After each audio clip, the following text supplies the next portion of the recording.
Hey everybody, just Mr. Karam here again with some more video lessons.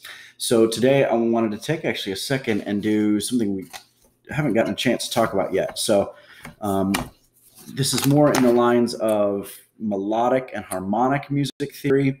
I've got a couple ways of teaching this. So I want to start out with, I guess, the simplest way, and then move on in later videos. We'll do, I guess, add to it and develop it and scaffold it. So today I want to talk a little bit about intervals. And now an interval in math and science and everything is the distance between two things. So I mean, if you're doing if you're measuring the distance between two things, that can be said as an interval. Music has intervals too, and we associate intervals with pitch. Remember the height of the note. How is it a high note? Is it a low note? Is it somewhere in the middle? All perceived by the human ear and processed by the brain. So I want to talk to you a little bit about, like I said, simple intervals. So those of you who know what intervals are, I'm not going to get into qualities yet. I'm just getting into how to name them. So there are a couple names that we'll touch on in a second, but most of these are developed by like calling them by a number. Is it the second interval of the scale? Is it the third interval of the scale? So let's kind of dive in. So the first sheet I have here, I have the bottom note is the E because we're in treble clef. So the bottom note is the E on each one of these. I think that just gives it a nice base layer just to start with. Now, the bottom note obviously will change, but for the first sheet here, I'm giving us the bottom note is the note we're going to count from. So here's how we count. We count the first note as 1, okay? Later down in this video even, we're going to call that not 1, but we're going to call that unison. Okay, we talk about when two parts are singing together, when the altos and the sopranos are singing the same line, they're singing in unison. Okay, so that is the name for that, but we'll get to that in a second.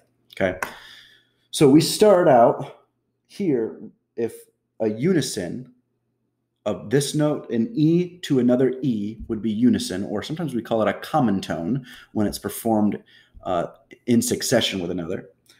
Then we go up to the next note here, which would be F. We would call that a second. A second. So the next note is not an F. It goes up one to a G. So we would call that a third. So unison or 1, 2, F, G on that line is a third. So again, these are not qualities. These are just simple third. Okay? So let's use that same process, that same logic. Okay? So the next one, again, we're starting at this bottom line E note.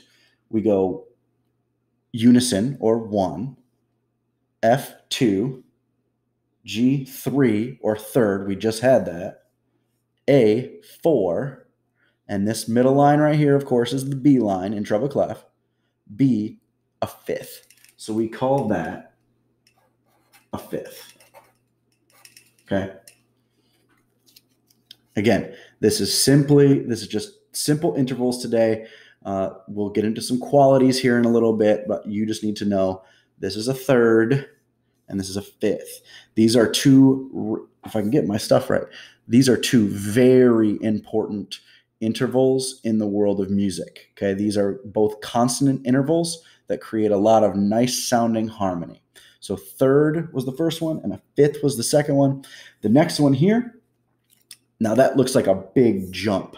That is a big jump or a leap, sometimes they'd call that. So we start with the bottom line E and we go up 1, 2, 3, 4, 5, 6, 7, 8.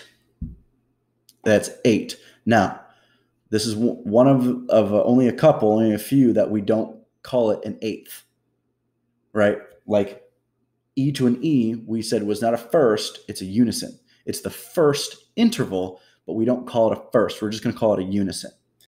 Same thing here. When you go up 8 notes or to the 8th note of the scale, you're actually going back to the first note up an octave. Up an octave. So this note in treble clef, of course, is an E, like Every Good Boy Deserves Fudge, and face in the space F-A-C-E.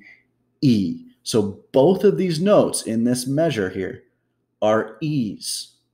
So it's the same note, but an octave apart. So that's what we call this.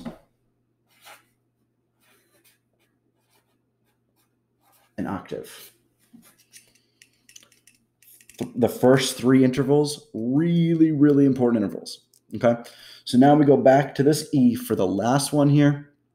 This is a unison or a 1, and we go up 1 note to a 2. This is a second.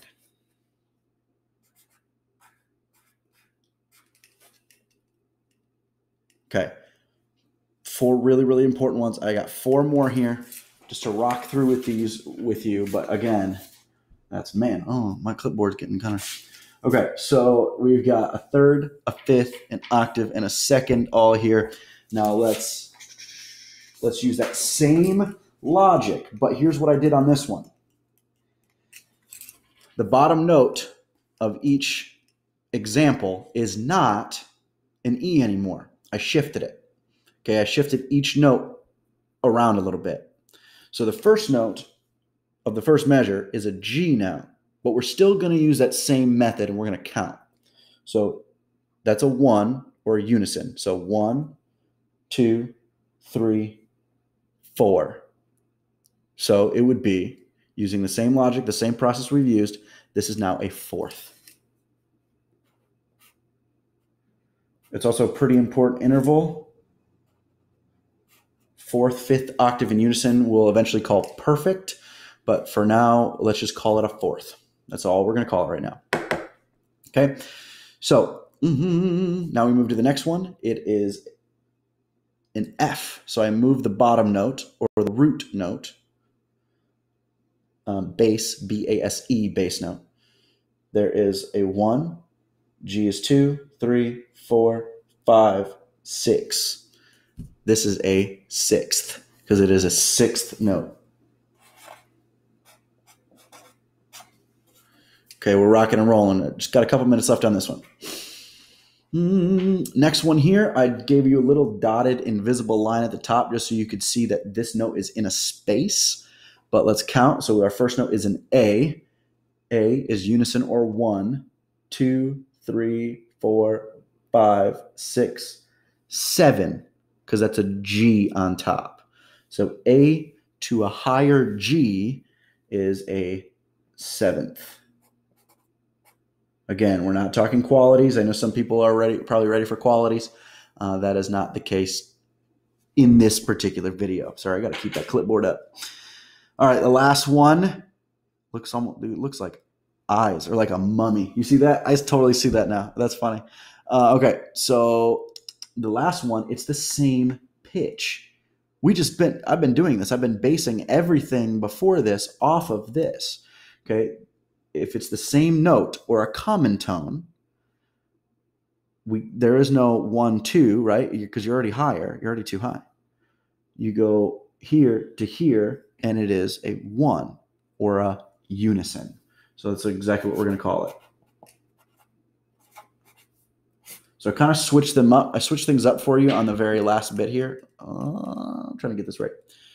Switch things up a little bit on the very end here, but these kind of fill out the rest of the intervals. We've done all the base intervals, building up a unison, a second, a third, a 4th, a 5th, a 6th, a 7th, and an octave. We've just done all 8 basic intervals.